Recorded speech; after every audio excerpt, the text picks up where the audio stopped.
இப்பொழுது நம் ஹியூமன் சைக்கிளில் சாப்டர் 16 பார்த்து கொண்டிருக்கின்றோம். த சூப்ரா ரேஷனல் அல்டிமேட் ஆஃப் லைஃப்.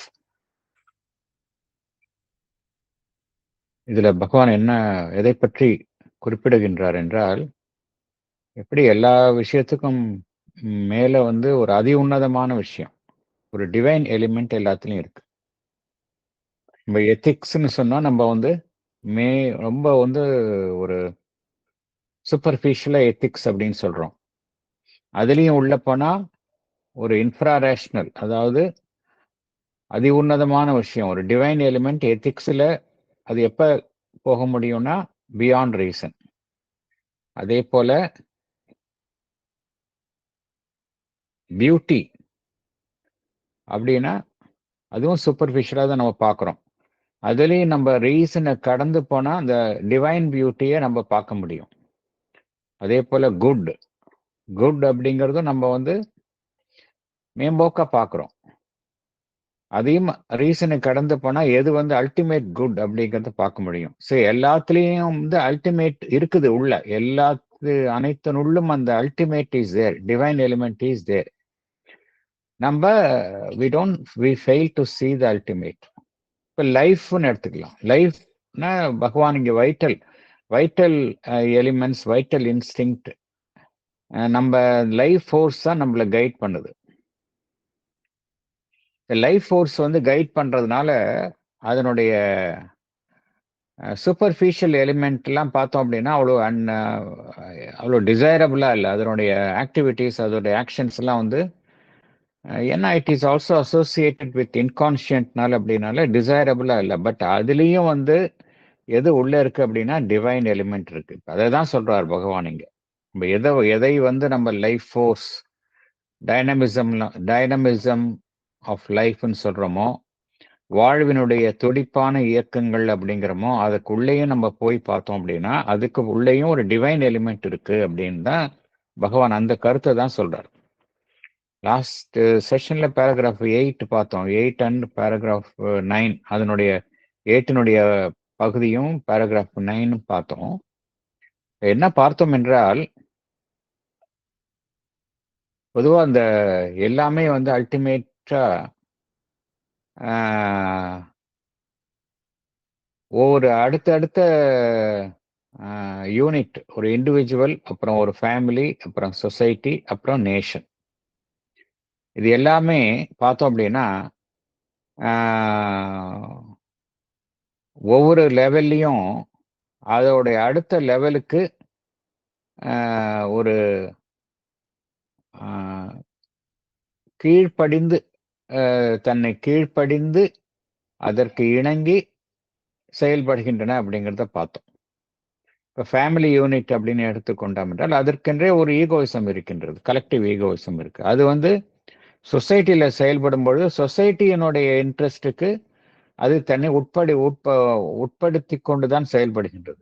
அதே போல இந்த இந்த இந்த சொசைட்டியும் சரி, இந்த ஃபேமிலியும் சரி, இண்டிவிஜுவலும் சரி, அது சொசைட்டியினுடைய அந்த செயல்பாடுகளுக்கு தங்களை உட்படுத்தி கொள்கின்றனர். ஏன்னா எதற்காக என்றால் அப்பதான் ஒரு ஒரு life, society life as a whole, அதனுடைய ஒட்டுமொத்த வளர்ச்சிக்காக தனிப்பட்ட மனிதன், ஃபேமிலி, இதெல்லாம் தங்களுடைய நலன்களை ஓரளவு தியாகம் செய்து ஒரு ஒட்டுமொத்த நலனுக்காக செயல்படுகின்றன அப்படிங்கிறத பார்த்தோம். சொசைட்டியினுடைய நோக்கங்கள்லாம் எப்படி இருக்குன்னா, ப்ரிடாமினண்டா ஒரு பொருளாதாரத்தினுடைய தேவைகள் எல்லாமே லோகாயுத விஷயங்கள், அதை நம்பிதான் இருக்கு. இதை அதன் அடிப்படையில் தான் அமைக்கப்பட்டுள்ளன. எல்லா விதமான அந்த சோசியலிச சமுதாயம் சொல்றோமே, அது எல்லாமே இதன் அடிப்படையில் தான், பொருளாதாரம் மற்றும் லோகாயுதமான விஷயங்கள் அதன் அடிப்படையில் தான் அமைக்கப்பட்டுள்ளன. அதனால பார்த்தோம் அப்படின்னா பொருளாதார ரீதியால் அமைக்கப்படுவதனால ஒரு சொசைட்டி இன்னொரு சொசைட்டியோட எப்பொழுதுமே ஒரு போட்டியிடும் மனப்பான்மையில் தான் செயல்படுகின்றன அப்படிங்கிறத பார்த்தோம். எல்லாமே காம்படிட்டிவ் யூனிட்ஸ் எல்லாமே அப்படிதான் செயல்படுகின்றதுன்னு பார்த்தோம். Not cooperative. இது நேஷன் அப்படிங்கும் பொழுது அதிக அளவில் அதனுடைய செயல்பாடை பார்க்கிறோம். ஏன்னா ப்ரிடாமினண்டா ஒரு தேசம் அப்படிங்க வரும்பொழுது அங்கேயும் பார்த்தோம் அதனுடைய பொலிட்டிக்கல் கேரக்டர் கூட பார்த்தோம் அப்படின்னா, பொலிட்டிக்கல் கேரக்டர் வந்து அந்த பொருளாதார தேவை அதனுடன் இணைந்து செயல்படுகின்றது. ஒரு அரசியல் ரீதியான கட்டமைப்புக்குள்ள ஒரு தேசம் என்பது செயல்படுகின்றது. இது எல்லா பார்த்தோம். இது எல்லாத்துலயும் பார்த்தோம் அப்படின்னா, இந்த காம்படிட்டிவ் ஸ்பிரிட் ஒரு சொசைட்டி, ஒரு அமைப்பு மற்ற அமைப்புடன் போட்டியிடுதல் என்கின்ற ரீதியில் தான் செயல்படுகின்றன. இதனுடைய இயற்கை, இதனுடைய நேச்சுரல் அவுட்க்ரோத், இதனுடைய ஒரு விளைவு என்னவாக முடிவடைகின்றது என்றால், ஒரு பெரிய ஒரு அமைப்பு, ஒரு ராட்சஸ் அமைப்பாக அமைகின்றது. ஒரு தேசம் என்கின்ற ரீதியில பார்க்கும் பொழுது ஒரு ராட்சஸ் அமைப்பாக பார்க்கின்றோம். இந்த ராட்சஸ் அமைப்பு வந்து எதன் அடிப்படையில் அமைக்கப்படுகின்றது என்றால், ஒரு மனிதனுடைய பொருளாதார மற்றும் அரசியல், அவனுடைய அந்த வாழ்வினுடைய தேவைகள், இயக்கங்கள், இதன் அடிப்படையில் அமைக்கப்படும் ஒரு ராட்சஸ் அமைப்பாக எல்லாமே ஒட்டுமொத்த அளவில் உருவெடுக்கின்றன அப்படிங்கிறத நம்ம பார்த்தோம். இந்த மாதிரி ஒரு இருக்கக்கூடிய சூழ்நிலையில் தான் ஒரு தனி மனிதன் என்பவன் செயல்படுகின்றான். குடும்பம், சமுதாயம், தேசம், இவையெல்லாம் பொருளாதாரம் மற்றும் அரசியல் ரீதியாக செயல்படுதல், ஒரு போட்டியிடும் சூழ்நிலை. இந்த ஒரு சூழ்நிலையில தான் வந்து ஒரு தனி மனிதன் என்பவன் செயல்படுகின்றான். இந்த நிலையில ஒரு தனி மனிதனுடைய எல்லா மனிதனிடமும் ஒரு உயர்வான அம்சங்கள் இருக்கின்றன. எல்லா மனிதனிடமும் உயர்வான அம்சங்கள் செயல்படுகின்றதை பார்க்கின்றோம். இந்த உயர்வான அம்சங்கள் என்பது அந்த ஆன்மீகம், இறைவன், இவைகளின் பால் எப்பொழுதுமே திரும்பி இருக்கின்றன. இந்த ஒரு மனிதனிடம் இருக்கக்கூடிய இந்த உயர்வான அம்சங்கள் எவ்வாறு தங்களை இந்த சமுதாயம் மற்றும் தேசம் அதனுடைய செயல்பாடுகளுடன் பொருத்திக் கொள்கின்றன அப்படிங்கிறத பார்க்கும் பொழுது, அதனுடைய உடனடியான ஒரு ரியாக்ஷன் எப்படி இருக்கு அப்படின்னா, இவைகள் எல்லாவற்றையும் தன் வசம் எடுத்துக்கொண்டு அதை மாற்ற வேண்டும் என்கின்ற ரீதியில் தான் இந்த உயர்வான அம்சங்கள் செயல்படுகின்றன. ஆனால் இறுதியில் என்ன அறியப்படுகின்றது என்றால், இந்த விஷயங்கள் எல்லாம் வந்து அவ்வளவு எளிதாக ஒரு மனிதனுடைய உயர்வான அம்சங்களுக்கு எளிதாக இணங்குவது கிடையாது. ஏனென்றால் இந்த விஷயங்களும் பார்த்தோம் அப்படின்னா, ஒரு மனிதனுடைய இந்த ஆன்மீகம், உயர்நல பண்புகள் இவைகளுடன் ஒத்துழைக்க மறுக்கின்றன. மனிதனுடைய அந்த தனி மனிதன், குடும்பம், சொசைட்டி இவைகளினுடைய வாழ்வியல் சார்ந்த இயக்கங்கள், லோகாயுதமான ஒரு செயல்பாடுகள் எல்லாமே பார்த்தோம் அப்படின்னா, மனிதனுடைய அன்றாட தேவைகள், அவனுடைய ஆசைகளை பூர்த்தி செய்தல் என்கின்ற ரீதியில் தான் செயல்படுகின்றன. இவை அனைத்துமே மனிதனுடைய அந்த ஆன்மீகம், அவனுடைய உயர்வான பகுதிகளினுடைய ஒரு ஒரு ஆலோசனைக்கு உட்பட்டு செயல்பட மறுக்கின்றன. அவ்வாறு செயல்பட்டாலும் அவைகள் முழுமையான ஒத்துழைப்பை வழங்குவது இல்லை. ஏனென்றால் இவைகள்லாம் பார்த்தோம் அப்படின்னா பிடிவாதமாக இருக்கின்றன என்று குறிப்பிடுகின்றார் பகவான். இதனால்தான் இந்த காரணத்தினால்தான் எப்பொழுதுமே பார்த்தோம் அப்படின்னா, தார்மீக நெறிகளாக இருக்கட்டும், மதமாக இருக்கட்டும், எப்பொழுதுமே ஒரு தனி மனிதன், ஒரு சமுதாயம் அதனுடைய வாழ்வியல் சார்ந்த அந்த வைட்டல் இன்ஸ்டிங்ஸ், அதனுடைய உந்துதல்களுடன் எப்பொழுதுமே ஒரு மோதலில் தான் காணப்படுகின்றன, ஒரு முரண்பாட்டில் தான் காணப்படுகின்றன. ஏனென்றால் இவை அனைத்துமே உயர் நெறிகளுடன் ஒத்துழைக்க மறுக்கின்றன. அதனால தான் பார்த்தோம் அப்படின்னா இந்த தார்மீக நெறிகள் மற்றும் மதம், எத்திக்ஸ் அண்ட் ரிலிஜன், எப்பொழுதுமே இவைகளுக்கும் ஒரு மனிதனுடைய அந்த வைட்டல் இன்ஸ்டிங்ஸ், இவை இரண்டுக்கும் இடையில எப்பொழுதுமே தொடர்ந்து ஒரு முரண், ஒரு கான்ஃப்ளிக்ட், ஒரு மோதல் எப்பொழுதுமே இருந்து கொண்டு இருக்கின்றது.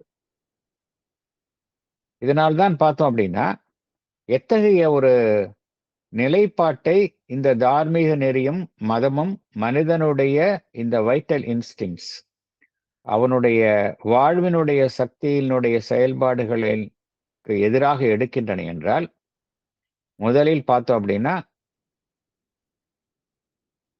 அந்த செல்வ வளத்தை நாடுதல் என்பதற்கு பதிலாக ஏழ்மையை நாடுதல் என்கின்ற ஒரு முடிவை அவைகள்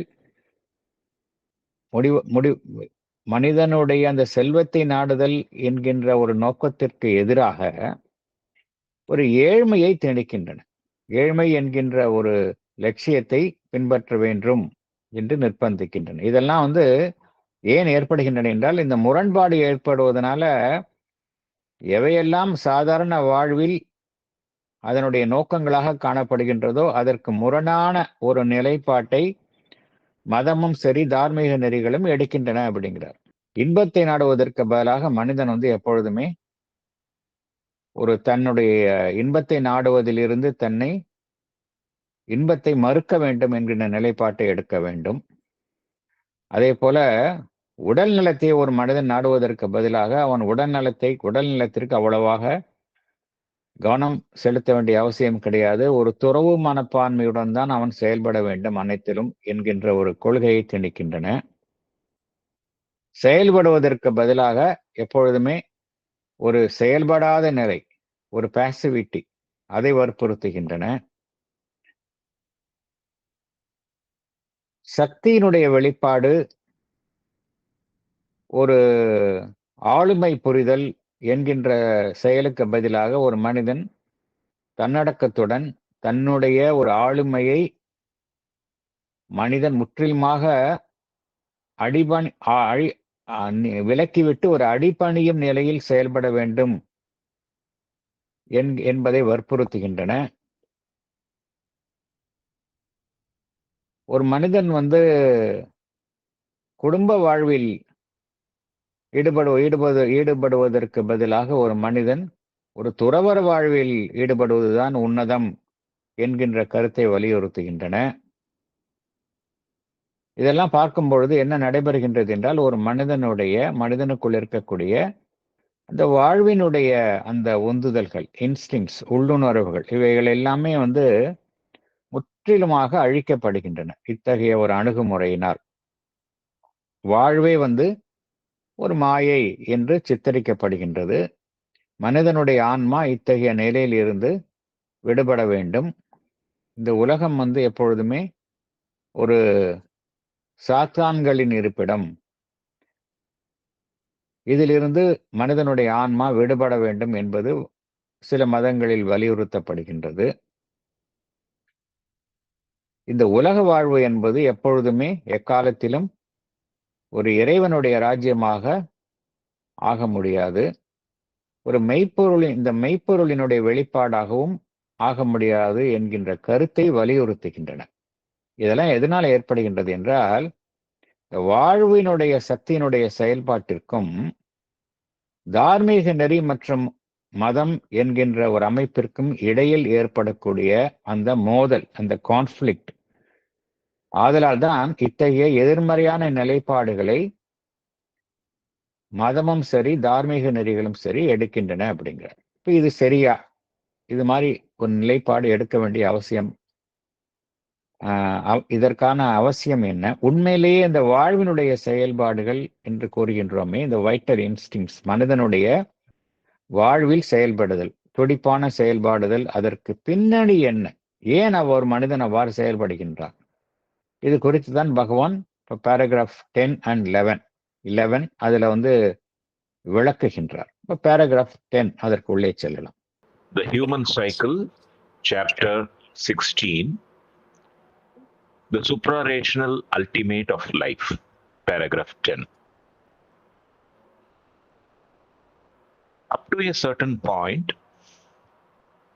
This recoil has its uses and may easily even by tapasya, by the law of energy increasing through compression, develop for a time a new vigor in the life of the society, as happened in India in the early Buddhist centuries. But beyond a certain point, it tends not really to kill, for that is impossible, but to discourage, along with the vital instincts, the indispensable life energy of which they are the play, and renders them in the end inert, feeble, narrow, unelastic, incapable of energetic reaction to force and circumstance. That was the final result in India of the age-long pressure of Buddhism and its supplanter and successor, illusionism. No society wholly or too persistently and pervadingly dominated by this denial of the life dynamism can flourish and put forth its possibilities of growth and perfection. For from dynamic, it becomes static. And from the static position, it proceeds to stagnation and degeneration. Even the higher being of man, which finds its account in a vigorous life dynamism, both as a fund of force to be transmuted into its own loftier energies, and as a potent channel of connection with the outer life, suffers in the end by this failure and contraction. Salient points. Up to a certain point, this denial of vital instincts has its uses and may easily even, by tapasya, develop for a time a new figure in the life of the society, as happened in India in the early Buddhist centuries. But beyond a certain point, it tends to discourage, along with the vital instincts, the indispensable life energy of which they are the play, and renders them in the end inert, feeble, incapable of energetic reaction to force and circumstance. That was the final result in India of the age-long pressure of Buddhism and its successor illusionism, that is, Mayavad. No society pervadingly dominated by this denial of the life dynamism can flourish and put forth its possibilities of growth and perfection. From dynamic, it becomes static, and from the static position, it proceeds to stagnation and degeneration. Even the higher being of man, which uses the life energies both as a fund of force to be transmuted into its own loftier energies and as a potent channel of connection with the outer life, suffers in the end by this failure and contraction. Thank you, sir. Thank you. நம்ம பார்த்தோம்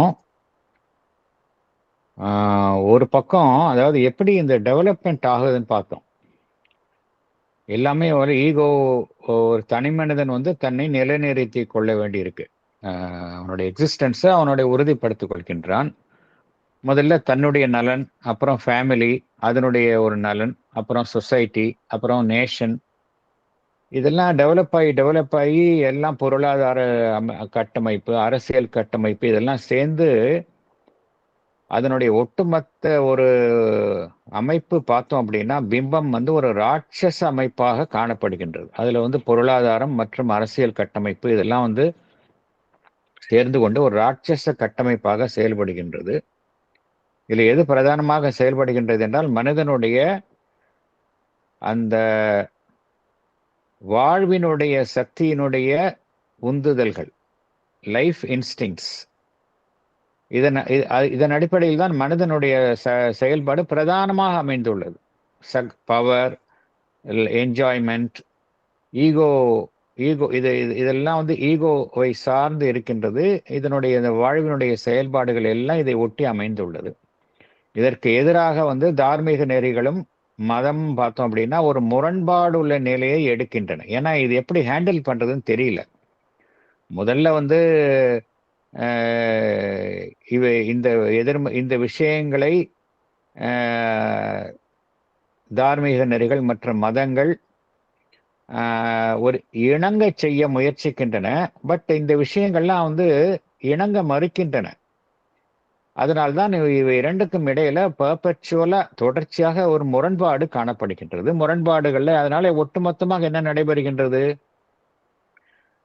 எந்தெந்த விஷயங்களை மனிதன் வந்து பின்பற்றுகின்றானோ அதற்கு எதிரான நிலைப்பாடுகளை தார்மீக நெறிகளும் மதமும் எடுக்கின்றன. இது வந்து சரியான அணுகுமுறையா அப்படின்னு பார்த்தோம் அப்படின்னா, பகவான் என்ன சொல்கின்றார்? ஒரு அளவு வரைக்கும் பார்த்தோம் அப்படின்னா இது வந்து பயனுள்ளதா இருக்கும் அப்படிங்கிற இந்த வாழ்வினுடைய செயல்பாடுகளிலிருந்து விலகி இருத்தல், அதிலிருந்து தன்னை விலக்கிக் கொள்ளுதல், சுருக்கி கொள்ளுதல், அதிலிருந்து தன்னை சுருக்கி கொள்ளுதல், ரீகாயில்னா சுருக்கி கொள்ளுதல், அது ஓரளவுக்கு பயனுள்ளதா இருக்கும் அப்படிங்கிறார். ஓரளவுக்கு தான் ஆசிட்ஸ். அது வந்து ஏன்னா அது வந்து ஒரு சக்தியை கிரியேட் பண்ணுகின்றது. அதுலேருந்து கிரியேட் பண்ணி தன்னை நமக்குள்ளேயே நம்ம சுருக்கி கொண்டு செயல்படும் பொழுது ஒரு சக்தி நமக்குள்ள உருவாகின்றது. By the law of energy increasing through compression அப்படிங்கிறார் பகவான். அது வந்து ஒரு காலகட்டத்திற்கு ஒரு புத்துணர்ச்சியை அளிக்கும். இந்த சமுதாயத்தினுடைய மனிதன் சமுதாயத்துல வாழ்வில் ஒரு புத்துணர்ச்சியை அது வழங்கும். இது சாத்தியம் ஓரளவுக்கு தான். இது இந்தியாவில் நடந்தது, இந்திய கண்டத்தில் நடந்தது. எப்போ அப்படின்னா இந்த ஏர்லி புத்திஸ்ட் செஞ்சுரிஸ்ல, எஸ்பெஷலி 5th AD-ல இதெல்லாம் நடந்தது. புத்திசம் வந்தப்ப ஒரு புத்துணர்ச்சி அந்த சமயத்துல. அது ஒரு சிறிது காலம்தான் இருந்தது. ஆனா அதுக்கப்புறம் என்ன ஆயிடுது அப்படிங்கிறார் பகவான். என்ன நடக்கின்றது? மனிதனுடைய அந்த வாழ்வினுடைய அந்த இயக்கங்களை அது வந்து முற்றிலுமாக அழிக்கின்றது அப்படிங்கிறார். அதான் முற்றிலுமாக அழிக்க முடியாவிட்டாலும் கூட வாழ்வினுடைய அடிப்படை உந்துதலை வந்து முற்றிலுமாக அழிக்க முடியாது அப்படிங்கிறார் பகவான். என்ன காரணம் அப்படின்னா அது வந்து ஒரு சக்தி, அதை அழிக்க முடியாது. அவ்வாறு செய்ய முடியாவிட்டாலும்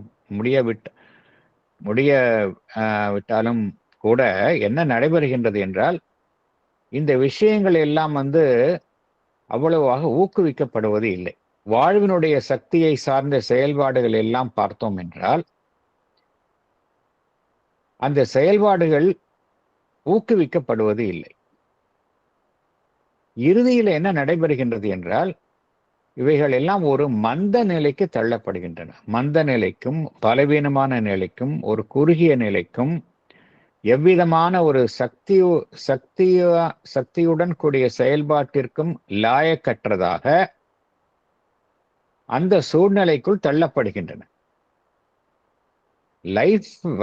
லைஃப் லூசஸ் இட்ஸ் வைட்டாலிட்டி. இதைத்தான் பகவான் வந்து லைஃப் டிவைன்லையும் கூறுகின்றார். எக்ஸசிவா நம்ம வந்து இந்த அசெட்டிக் இம்பல்ஸ் வந்தது அப்படின்னா லைஃப் பிகேம் பேங்க்ரப்ட் இன் கண்ட்ரீஸ் லைக் இந்தியா அப்படிங்கிறார். அசெட்டிசிசம்னால என்ன நடந்தது? துறவரத்தினால லைஃப் பிகேம் பேங்க்ரப்ட் அப்படிங்கிறார். வாழ்வு வந்து வறண்டு போகின்றது. வாழ்வினுடைய சக்தி வந்து இந்த இடத்துல வற்றி போய் விடுகின்றது.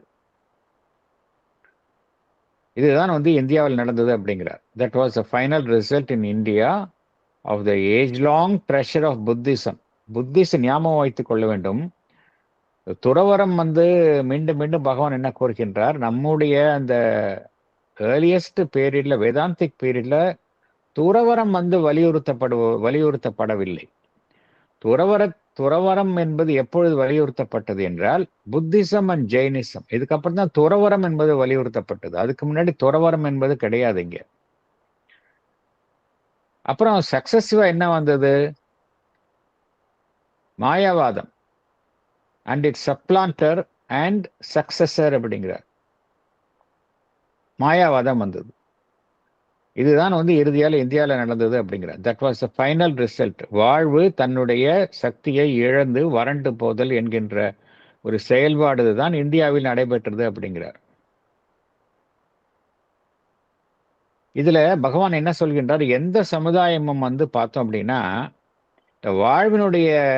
வாழ்வினுடைய அந்த துடிப்பான செயல்பாடு, லைஃப் டைனமிசம், அதை மறுத்து எந்த சமுதாயமும் செயல்பட முடியாது.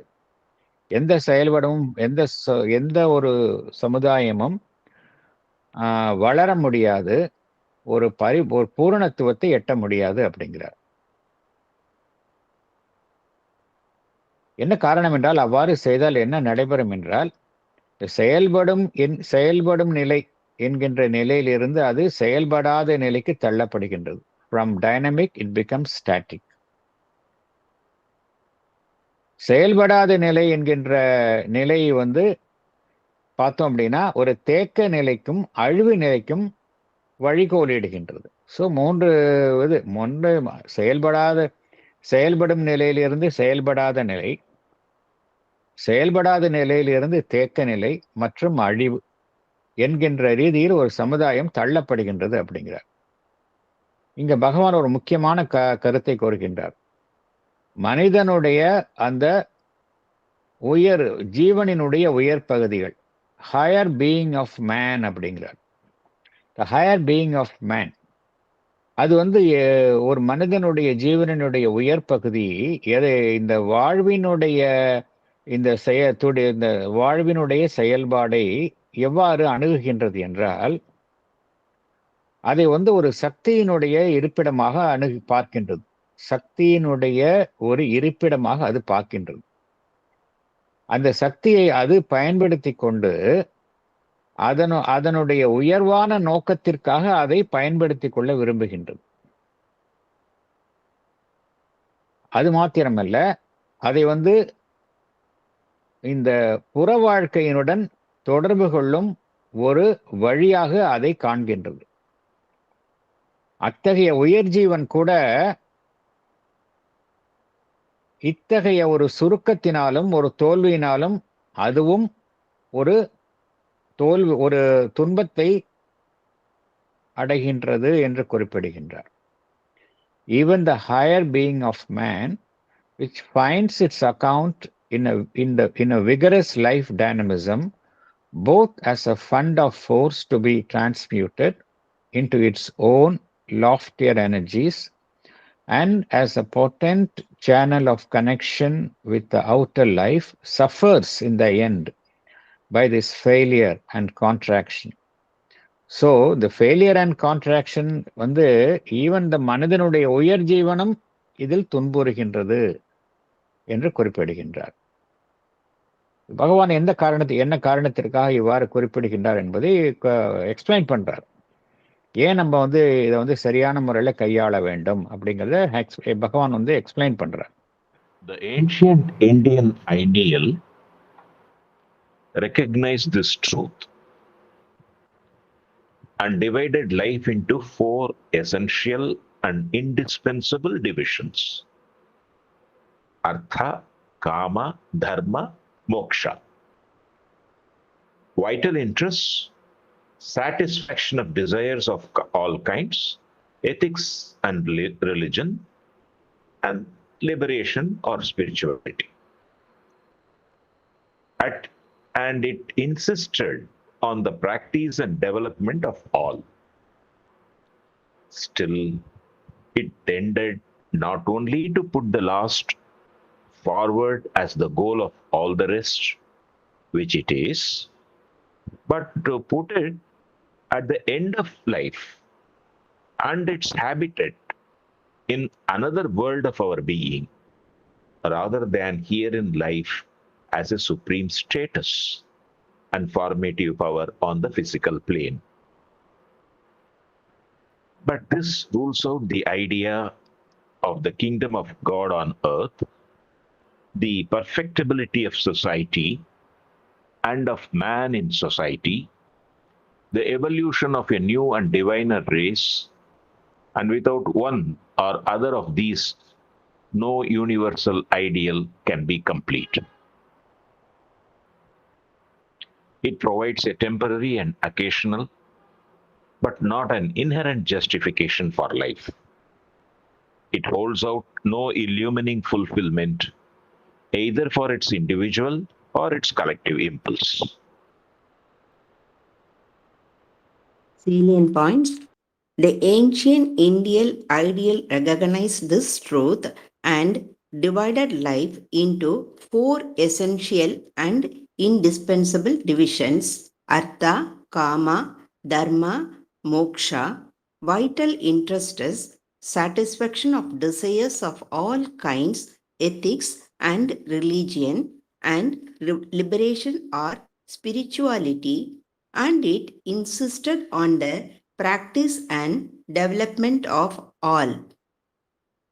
Still, it tended not only to put the moksha as the goal of all the rest, but to put it at the end of life and its place in another world rather than here in life as a supreme status and formative power on the physical plane.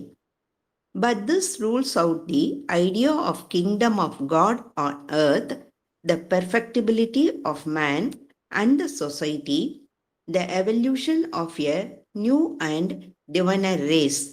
Without these, no universal ideal can be complete. It provides only a temporary but not an inherent justification for life. It provides no fulfillment either for its individual or its collective impulse. Ancient இந்தியாவில் பார்த்தோம் அப்படின்னா எல்லாமே பேலன்ஸ்டாக இருந்தது. There was a balance. லைஃப்பில் பார்த்தோம் அப்படின்னா 4 பகுதிகள் வந்து முக்கியமான பகுதிகள். எதுவுமே வந்து உயர்வானதோ தாழ்வானதோ கிடையாது. எதுவுமே வந்து தவிர்க்க முடியாது. 4 பகுதிகளும் அத்தியாவசியமாக கருதப்பட்டன. எசென்ஷியல் அண்ட் இன்டிஸ்பென்சபிள் டிவிஷன்ஸ் அப்படிங்கிறார். அர்த்தா, காமா, தர்மா, மோக்ஷா. அர்த்தானா மனிதனுடைய ஆசைகள், சாதாரண ஆசைகள், வாழ்வில் இருக்கக்கூடிய ஆசைகள், வைட்டல் இன்ட்ரெஸ்ட். காமா அப்படின்னா சாட்டிஸ்ஃபேக்ஷன் ஆஃப் டிசையர்ஸ், மனிதனுக்கு இருக்கக்கூடிய அவனுடைய ஆசைகளை திருப்திப்படுத்துதல். எல்லா விதமான ஆசைகளையும் திருப்திப்படுத்துறது தான் காமா அப்படிங்கிறது. ஒரு காமன் ஒரு இட்ஸ் அ காமன் டேர்ம். மனிதனுக்கு ஏற்படக்கூடிய ஆசைகள், எல்லா விதமான சராசரி மனிதனுக்கு என்னென்ன ஆசைகள் இருக்குமோ அத்தனை ஆசைகளையும் இந்த வார்த்தையில கிளாசிஃபை பண்றாங்க காமா அப்படின்னு. தர்மா அப்படின்னா தார்மீக நெறிகள், எத்திக்ஸ் அண்ட் ரிலிஜன். மோக்ஷா அப்படின்னா லிபரேஷன் ஆர் ஸ்பிரிச்சுவாலிட்டி.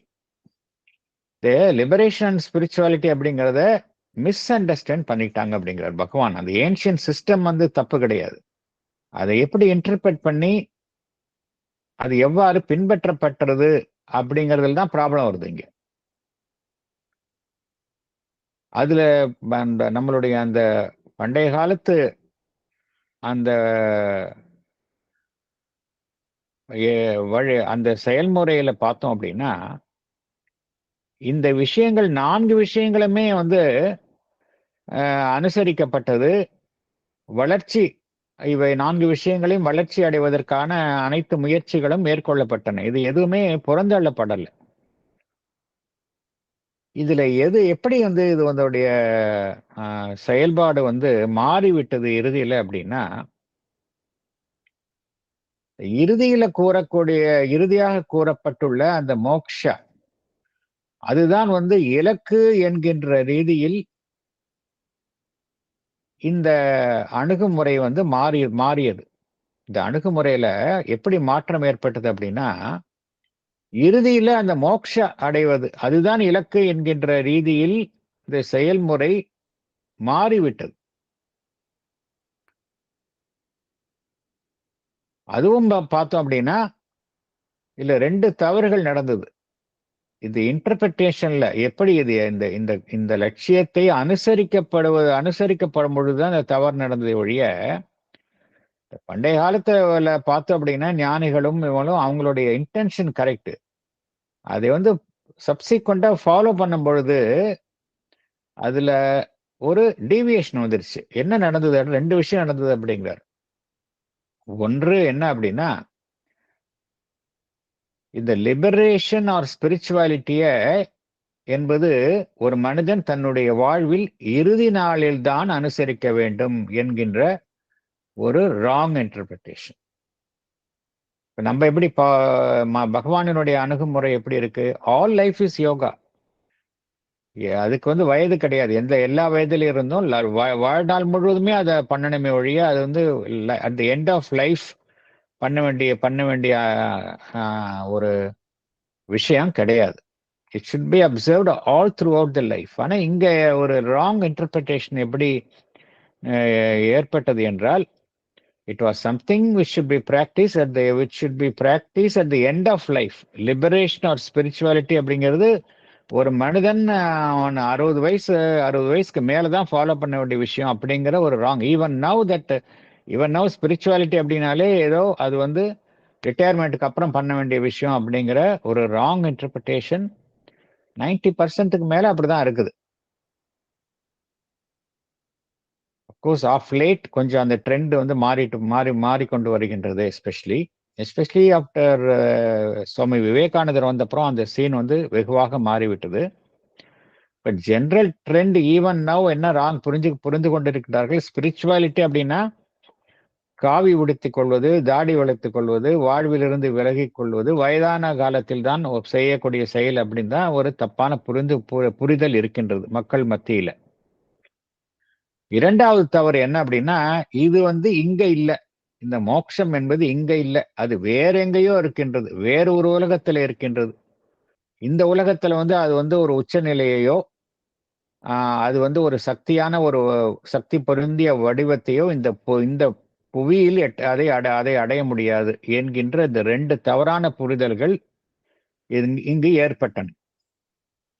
தவறான புரிதலின் காரணமாக என்ன ஒரு கருத்து நிலவியது என்றால், இந்த புவியில வந்து அந்த இறைவனுடைய ராஜ்யத்தை, kingdom of God on earth, even இது வந்து எல்லா மதத்திலுமே இந்த wrong interpretation. Kingdom of God on earth வந்து இங்க புவியில சாத்தியம் கிடையாது. சமுதாயத்தை வந்து ஒரு பூரணத்துவத்தை எட்டச் செய்வதோ, முழுமையடை செய்வதோ, ஒரு மனிதனை வந்து ஒரு பரிபூர்ணத்தை எட்டச் செய்வதோ, அதே போல ஒரு தெய்வீக மனித குலத்தை உருவாக்குவதோ இங்கு சாத்தியமில்லை என்கின்ற ஒரு கருத்து உருவாகியது. ஏன்னா இந்த விஷயம்லாம் இல்லைன்னா ஒரு பிரபஞ்சம் தழுவிய லட்சியம் என்பது இங்கு முழுமையாக முடியாது. பிரபஞ்சம் தழுவிய ஒரு லட்சியம், யூனிவர்சல் ஐடியல் அப்படிங்கிறது எப்பொழுது முழுமையாகும் அப்படின்னா, இந்த விஷயம்தான் இருக்கணும். ஒரு சொசைட்டி வந்து பெர்ஃபெக்டா மாறணும். அதுல மனிதன் வந்து பூரணத்துவத்தை எட்டணும். ஒரு நியூ ரேஸ், ஒரு டிவைனர் ரேஸ் உருவாக வேண்டும். அப்பொழுதுதான் வந்து இந்த லட்சியம் வந்து பிரபஞ்சம் தழுவிய லட்சியமாக மாறும். ஆனா இந்த கருத்துல என்ன நடைபெற்றது என்றால், வாழ்வினுடைய நோக்கம் வந்து என்ன?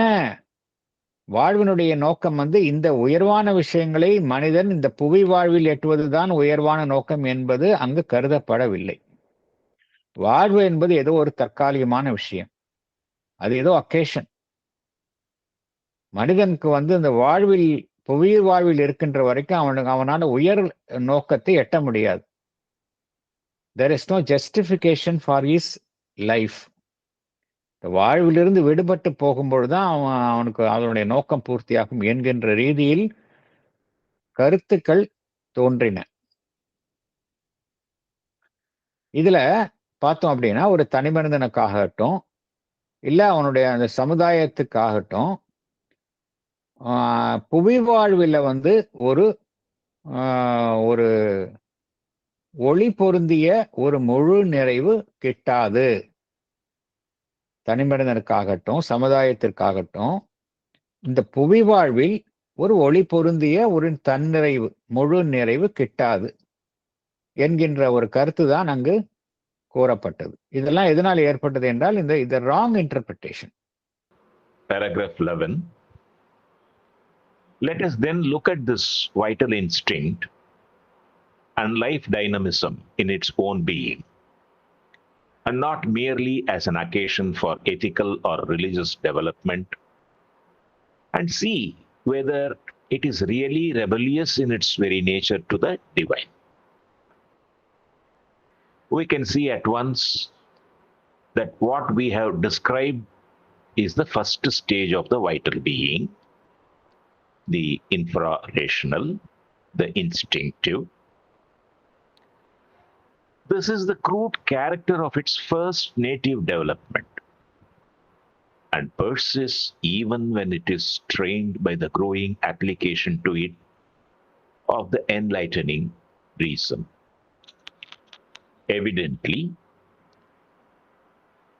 it is in this natural form, a thing of the earth, gross, earthy, full even of hideous uglinesses and brute blunders and jarring discards. But so also is the infra-rational stage in ethics, in aesthetics, in religion. It is true, too, that it presents a much more enormous difficulty than these others. More fundamentally, obstinately resists elevation, because it is the very province of the infra-rational, a first formulation of consciousness out of the inconscient, nearest to it in the scale of being. But still it has to, properly looked at, its rich elements of power, beauty, nobility, good, sacrifice, worship, divinity. Here too are high-reaching gods, masked but still resplendent. Until recently, and even now, reason, in the garb no longer of philosophy but of science, has increasingly proposed to take up all this physical and vital life and perfect it by the sole power of rationalism, by a knowledge of the laws of nature, of sociology and physiology and biology and health, by collectivism, by state education, by a new psychological education, and a number of other kindred means. All this is well in its own way and in its limits. But it is not enough and can never come to a truly satisfying success. Salient points. Let us then look at this vital instinct and life dynamism in its own being and see whether it is really rebellious in its very nature to the divine. We can see that the first stage of the vital being, the infra-rational, the instinctive, is the crude character of its first native development and persists even when it is strained by the enlightening reason. It is in this natural form, a thing of the earth, gross, earthy, full ugliness, and brute blunders and jarring disorders, but so also is the infra-rational stage in ethics, in aesthetics, in religion. It is true that it presents a much more enormous difficulty than these others, and obstinately it resists elevation because it is very province of the infra-rational, the first formulation of consciousness out of the inconscient. But still, it also has rich elements of power, beauty, nobility, good, sacrifice, worship, divinity. Here too are high-reaching gods, masked but still resplendent. Even now, in the name of science, reason has increasingly proposed to take all the life perfected by the sole power of rationalism, by a knowledge of the laws of nature, of sociology and physiology and biology and health, by a new psychological education and a number of other like means. All this is well in its own limits, but it is not enough and can never come to a truly satisfying success. இந்த வாழ்வில் காணக்கூடிய இந்த vital instinct, எல்லார்கிட்டயும் இந்த vital instinct அப்படிங்கிறது இருக்கு, மனிதன்கிட்ட இருக்கு, இயற்கையாவே இருக்கு. லைஃப் டைனமிசம், வாழ்வினுடைய துடிப்பான செயல்பாடு, அதை நம்ம ஒரு அதனுடைய வெகு அருகாமையில் சென்று அதை நம்ம சீர்தூக்கி பார்த்தால் என்ன அறிந்து கொள்ளலாம் அப்படின்னா, அது என்ன சீர்தூக்கி பார்த்து என்ன நம்மளால உண்மையிலேயே இந்த வாழ்வினுடைய செயல்பாடுகள் இறை அம்சத்திற்கு எதிராக செயல்படுகின்றனவா என்பதை நாம் கண்டறிய வேண்டும். இந்த வாழ்வினுடைய இந்த வைட்டல் இன்ஸ்டிங்ஸ், வாழ்வினுடைய செயல்பாடுகளை, வாழ்வினுடைய உந்துதல்கள், இதற்கு பின் செயல்படும் சக்திகளை நாம் நன்கு ஆராய்ந்து எதை கண்டறிய வேண்டும் என்றால், இந்த சக்திகள் உண்மையிலேயே இறைத்தன்மைக்கு எதிராக செயல்படுகின்றனவா அப்படிங்கிறத நம்ம பார்க்கணும் அப்படிங்கிறார்.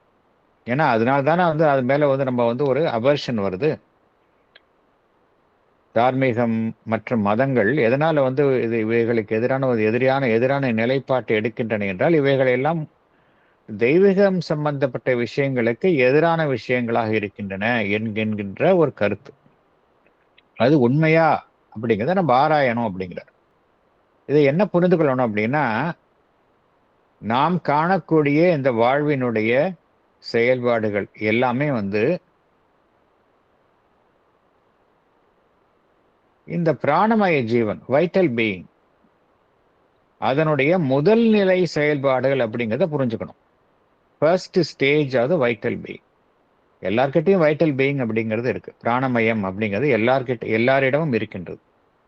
அதனுடைய செயல்பாடுகள்ல முதல் ஃபர்ஸ்ட் ஸ்டேஜ் தான் இதெல்லாம். இந்த ஃபர்ஸ்ட் ஸ்டேஜ் அப்படிங்கிறது எப்படி செயல்படுது அப்படின்னா,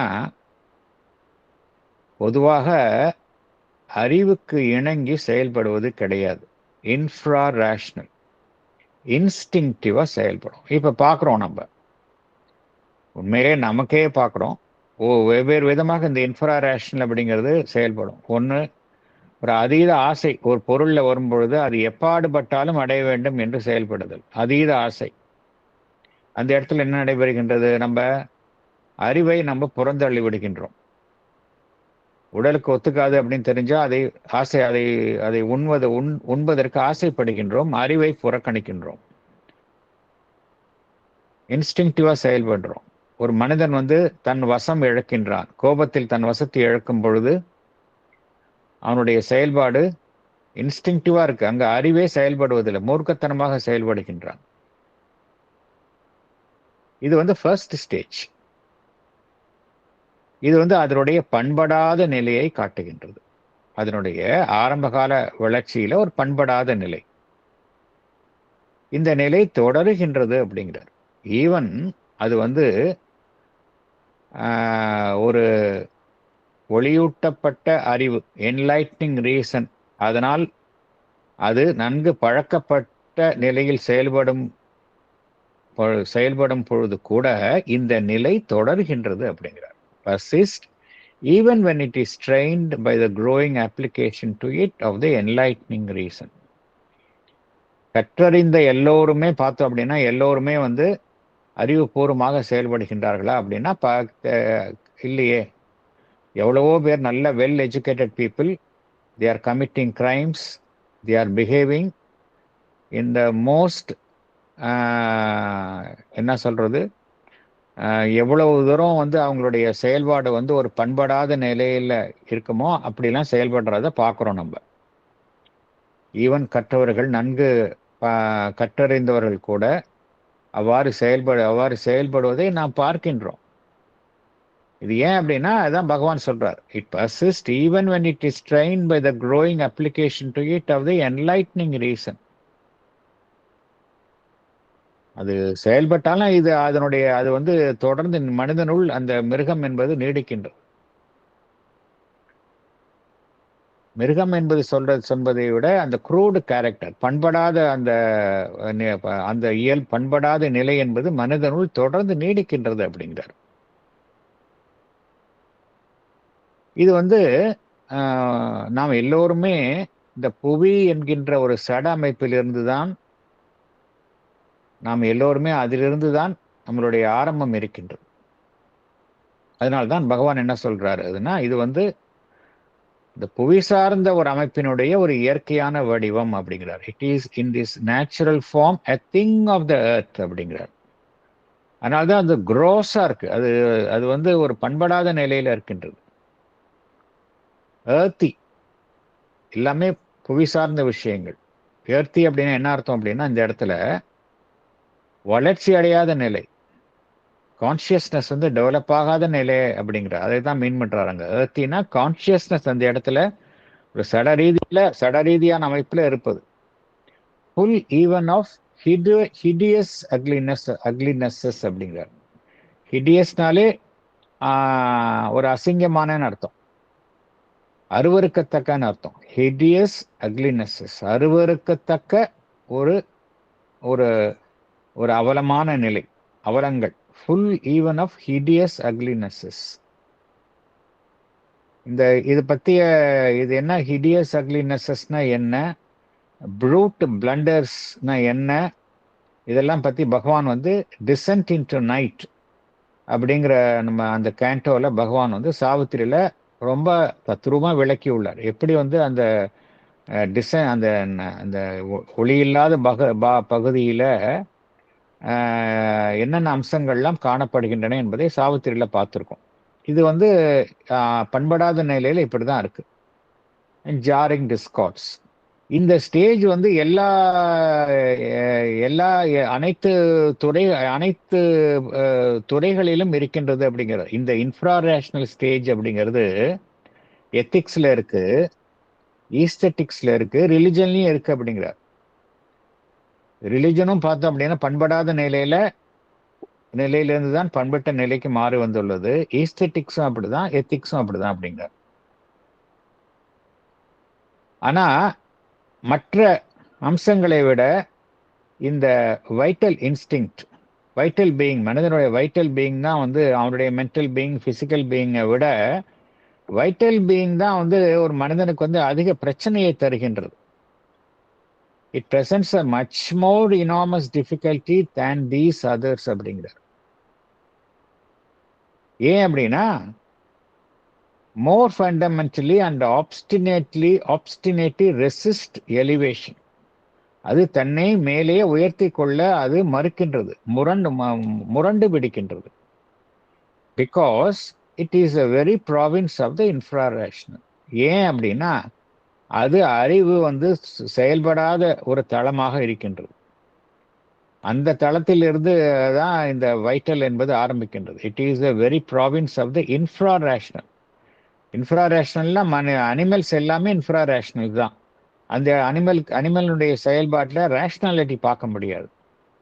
அதிலிருந்து தான் இது தோன்றுகின்றது அப்படிங்கிறார். இந்த வைட்டல் அப்படிங்கிற பிளேன் தான் வந்து அந்த நிலையில தான் வந்து கான்சியஸ்னஸ் வந்து இன்கான்ஷியன்ட்லேருந்து உருவாகக்கூடிய முதல் நிலை அப்படிங்கிறார்.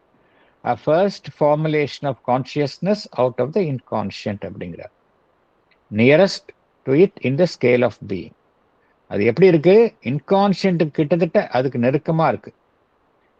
அதனால்தான் நம்ம இப்படி, அதனால்தான் அதனுடைய செயல்பாடு இப்படி இருக்கு அப்படின்னு பகவான் அனலைஸ் பண்றார். ஆனா நம்ம இதை அப்படியே எடுத்துக்கூடாது. இதை நம்ம சரியாக நம்ம பார்த்தோம் என்றால் அதற்குள்ளேயும் சக்தியினுடைய வளம் இருக்கின்றது அப்படிங்கிறார். It's rich elements of power. அழகினுடைய வளம், பியூட்டி, நொபிலிட்டி. நொபிலிட்டின்னா என்ன அர்த்தம்? ஒரு உயர்வான பண்பு, குட், சாக்ரிஃபைஸ், வர்ஷிப், டிவினிட்டி, இதெல்லாம் அங்கேருந்து தான் வருது அப்படிங்கிறார். ஒரு மனிதன் உயர்நல பண்புகள் எல்லாம் அந்த அந்த வைட்டல்ல தான் வருது அப்படிங்கிறார்.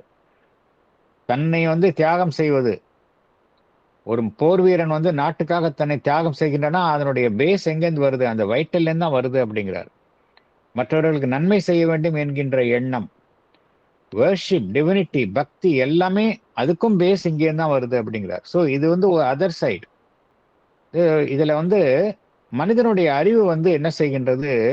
இதை செப்பனிட ஆரம்பித்துள்ளது. மனிதனுடைய அறிவு விஞ்ஞானம் என்பதின் பெயரில் இந்த பிராணமயத்தை பண்படுத்துவதற்காக வெவ்வேறு ரீதியில் அது செயல்படுகின்றது. எப்படி செயல்படுகின்றது பார்த்தோம் அப்படின்னா,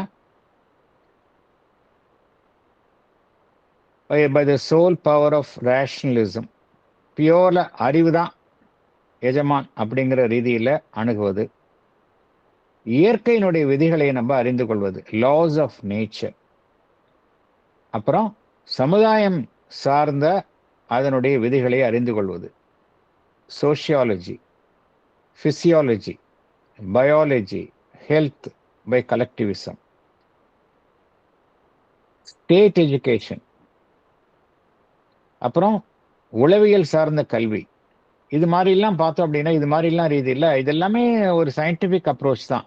இந்த சயின்டிஃபிக் அப்ரோச்லாம் ஏன் செய்கிறோம் அப்படின்னா, மனிதனுடைய இந்த வாழ்வை பண்படுத்துவது, மனிதனுடைய அந்த பிராணமயத்தை அறிவு சார்ந்த அணுகுமுறையில் மனிதனுடைய அந்த பிராணமயத்தினுடைய செயல்பாடுகளை, வாழ்வின் செயல்பாடுகளை செம்மைப்படுத்துவது என்கின்ற ரீதியில் தான் விஞ்ஞானம் என்பதின் பெயரில் இந்த அறிவு இத்தகைய விஷயங்களை கையாளுகின்றது அப்படிங்கிறார். ஆனா இதெல்லாம் அவ்வாறு செயல்பட்டாலும் கூட இவைகளெல்லாம் ஒரு எல்லைக்குள் தான் செயல்பட முடிகின்றது. இது போதாது அப்படிங்கிறார். It is not enough. இது நமக்கு முழுமையான ஒரு திருப்தி அளிக்கும் வகையில் வெற்றியை நமக்கு தராது என்று குறிப்பிடுகின்றார். It is not enough and can never come to a truly satisfying success அப்படிங்கிறார். அப்படின்னா எது சக்சஸ் வரும்? எப்படி நம்ம இந்த லைஃப், இந்த பிராணமயத்தை நம்ம எப்படி நம்ம லைஃப் எனர்ஜியை சரியான முறையில் நம்ம சேனலைஸ் பண்ணுறது அப்படிங்கிறது பகவான் இங்கேயும் சொல்கிறார். நம்ம நிறையா படிச்சிருக்கிறோம் அதை பற்றி. இந்த டேமிங் த வைட்டல் அப்படிங்கிறது மதர் பேசியிருக்கிறாங்க. அந்த வைட்டலை நீங்கள் சரியான முறையில் நீங்கள் அதை நீங்கள் ஒரு நல்ல ஒரு சேவகனாக யூஸ் பண்ணிக்கோங்க. Otherwise it will go on strike. But the moment அதை நீங்கள் சரியான முறையில் டேம்னு என்ன அர்த்தம்? அதை நம்ம வசப்படுத்தி வச்சுக்கிட்டோம் அப்படின்னா உங்களால் ஆன்மீகத்தில் உயர்வான விஷயங்களையும் சாதிக்க முடியும் அப்படிங்கிறாங்க, மதர் சொல்கிறாங்க. ஏன்னா இட்ஸ் அ வைட்டல் நம்ம ரிஜெக்ட் பண்ண முடியாது. It's a part of us. அதை நம்ம டிரான்ஸ்ஃபார்ம் பண்ணணுமே ஒழிய அதை ரிஜெக்ட் பண்ண முடியாது. அந்த கருத்தை தான் பகவான் சொல்கிறார். அதுக்கு பின்னால் உள்ள டிவைன் எலிமெண்ட் நம்ம பார்க்கணும் அப்படிங்கிறார். எல்லாத்துக்கும் பின்னாடி டிவைன் எலிமெண்ட் இருக்கு. அதை நம்ம அந்த அப்ரோச் பண்ணோம் அப்படின்னா நம்ம இதை சரியான முறையில் ஹேண்டில் பண்ணலாம் அப்படிங்கிறார்.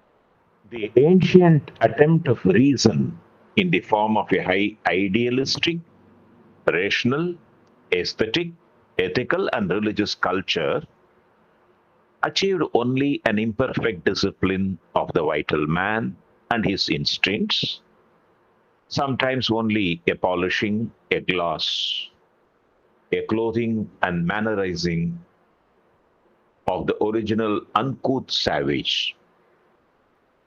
The modern attempt of reason in the form of a broad and thorough rational, utilitarian and efficient instruction and organization of man and his life is not succeeding any better for all its insistent but always illusory promise of more perfect results in the future.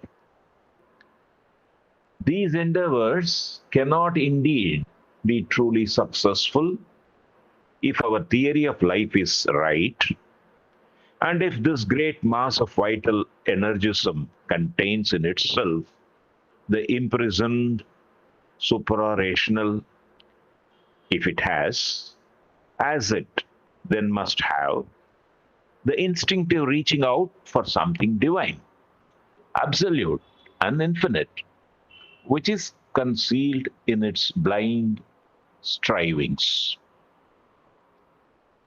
Here too, reason must be overpassed or surpass itself, become a passage to the divine. The ancient attempt of reason in the form of a higher idealistic, rational, aesthetic, ethical, and religious culture achieved only an imperfect discipline of the vital man and his instincts. It was sometimes only a polishing and mannerizing of the original unput savage. The modern attempt of reason in the form of a broad and thorough rational, utilitarian and efficient instruction and organization of man and his life is not succeeding any better. These efforts by the reason of man cannot be truly successful because this great mass of vital energism contains in itself the imprisoned supra-rational.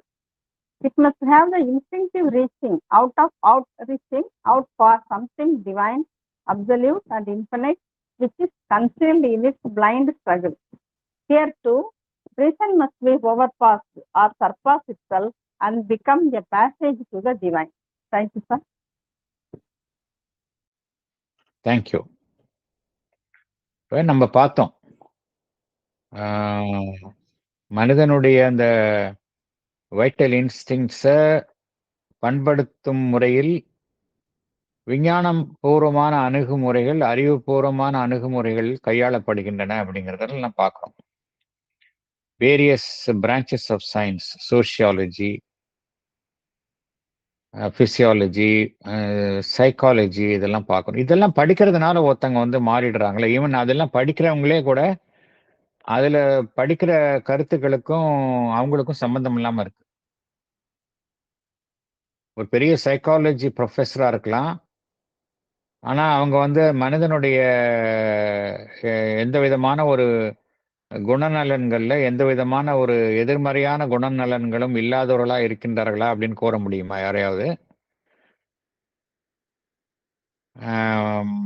இல்ல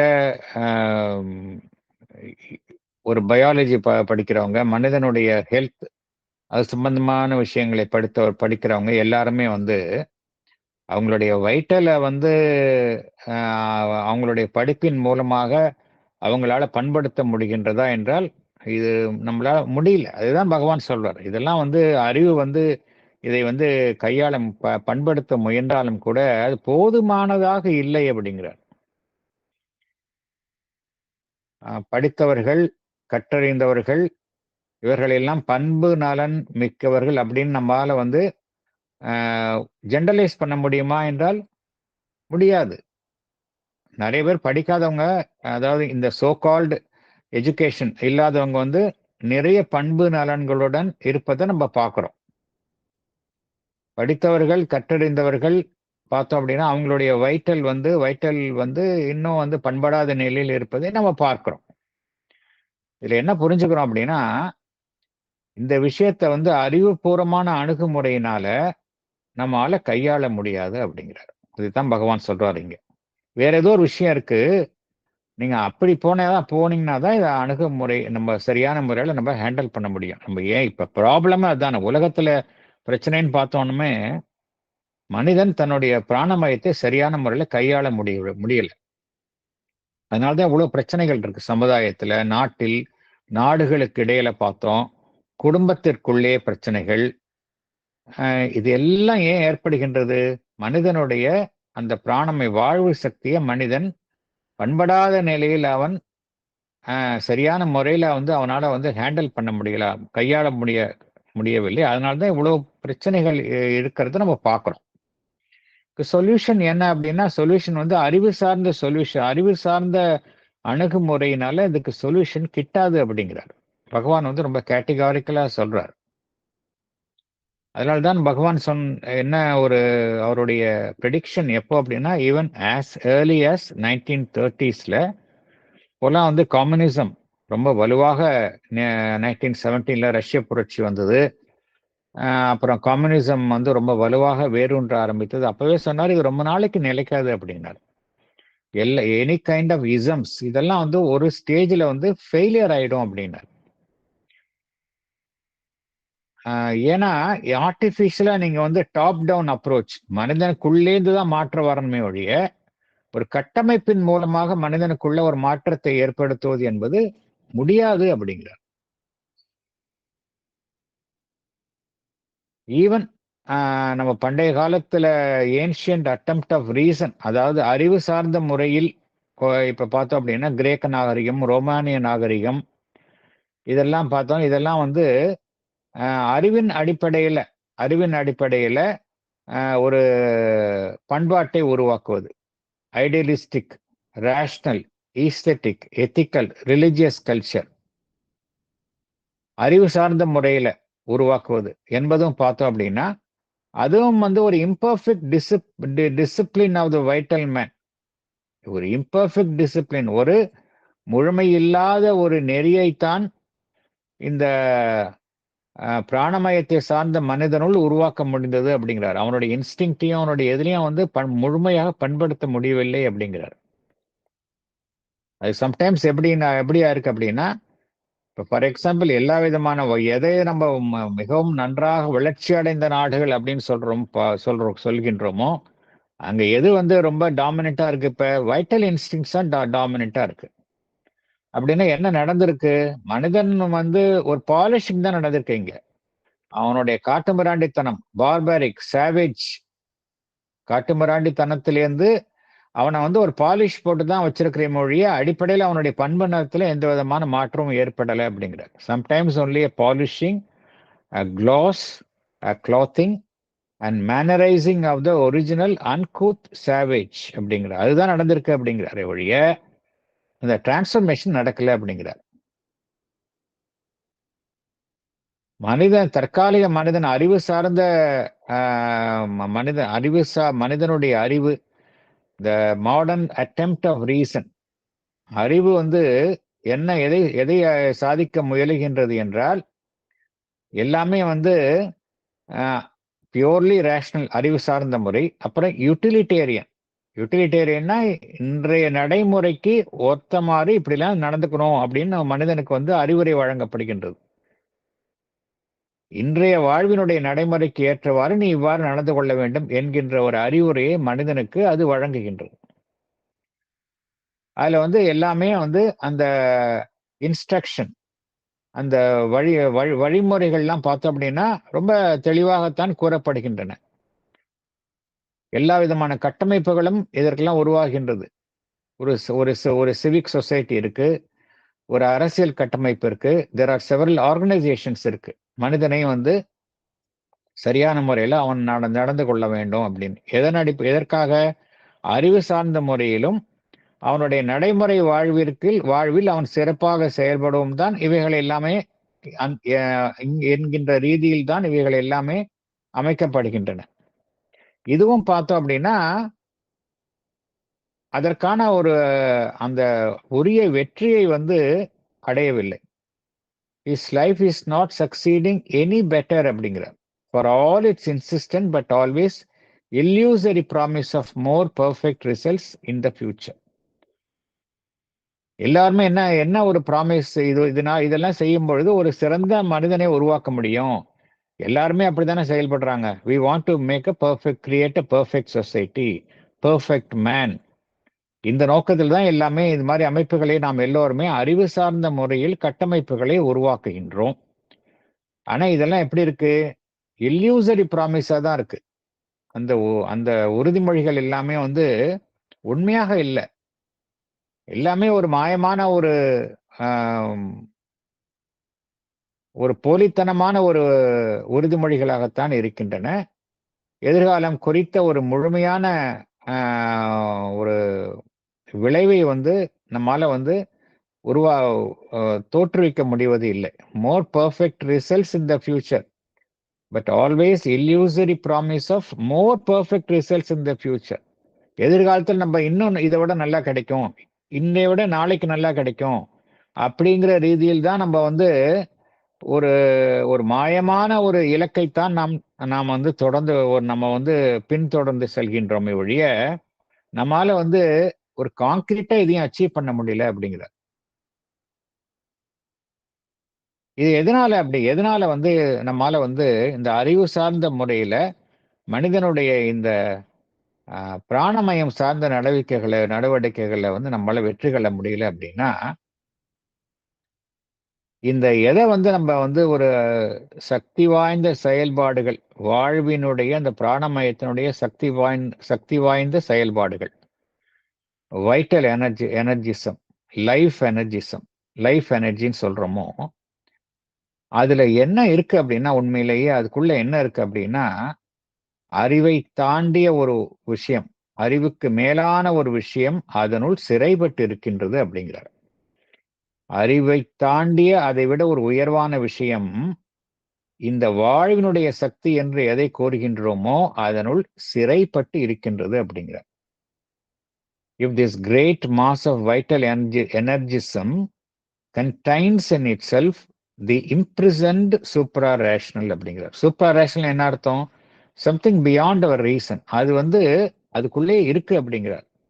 அது எப்படி அதனுடைய ஆரம்பம் வந்து infra ரேஷனலா இருந்தாலும் கூட அதுக்குள்ள எது இருக்கு? அந்த டிவைன் எலிமெண்ட் இருக்கு அப்படிங்கிறார். A great mass of vital energism contained in itself the imprisoned supra-rational அப்படிங்கிறார். அப்படி இருக்கும் பொழுது அதனுடைய நோக்கம் எதுவாக இருக்கணும்? அப்படி அதுக்குள்ள வந்து ஒரு அறிவை தாண்டிய ஒரு உன்னதமான விஷயம் சிறைப்பட்டு இருக்கின்றது என்றால் அதனுடைய நோக்கம் வந்து எதுவாக இருக்க வேண்டும் என்றால், அது இயல்பாகவே ஏதோ ஒரு இறை சம்பந்தப்பட்ட விஷயத்தை நோக்கி அது செல்கின்றது, அதை எட்ட முயல்கின்றது அப்படிங்கிறார். The instinctive reaching out for something divine அப்படிங்கிறார். Something absolute, something infinite which is concealed in its blind strivings அப்படிங்கிறார். எதெல்லாம் நம்ம மூர்க்கத்தனமான செயல்பாடுகள் எதெல்லாம் கூறுகின்றோமோ அந்த செயல்பாடுக்குள்ள பார்த்தோம் அப்படின்னா சம்திங் ஒரு டிவைன் இருக்கு, அப்சல்யூட், இன்ஃபினிட். இதெல்லாம் வந்து அதனுடைய குருட்டுத்தனமான ஒரு முயற்சிகளுக்குள்ள மறைந்து இருக்கின்றது அப்படிங்கிற. இங்க என்ன செய்யணும் அப்படின்னா, அறிவு வந்து இந்த தன்னை கடந்து செல்லணும். இந்த உண்மையை கண்டறிந்து ஒருவர் வந்து செயல்முறையாக்கணும் அப்படின்னா ஒரு மனிதன் அறிவை கடந்து செல்லணும். Here too reason must be overpassed or surpass itself and become a passage to the divine அப்படிங்கிறார். அறிவை வந்து ஒரு மனிதன் கடந்து சென்று அப்பொழுதுதான் வந்து அந்த இறைவனை எட்டக்கூடிய ஒரு வழியாக நம்ம வந்து செயல்பட முடியும் அப்படிங்கிறார்.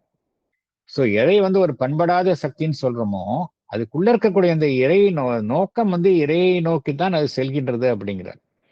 இது எப்ப நம்ம வந்து இதை சரியாக நம்ம அணுக முடியும் அப்படின்னா, நம்ம அறிவை தாண்டி செயல்படும் பொழுதுதான் இதை நம்ம சரியான முறையில கையாள முடியும் அப்படிங்கிறார். இப்ப அடுத்த பேசேஜஸ்ல பகவான் ரொம்ப தெளிவா சொல்றாரு எப்படி இதை ஹேண்டில் பண்றது அப்படிங்கறத நம்ம சொல்றாரு. அதை நம்ம நெக்ஸ்ட் செஷன்ல இருந்து நம்ம பார்க்கலாம்.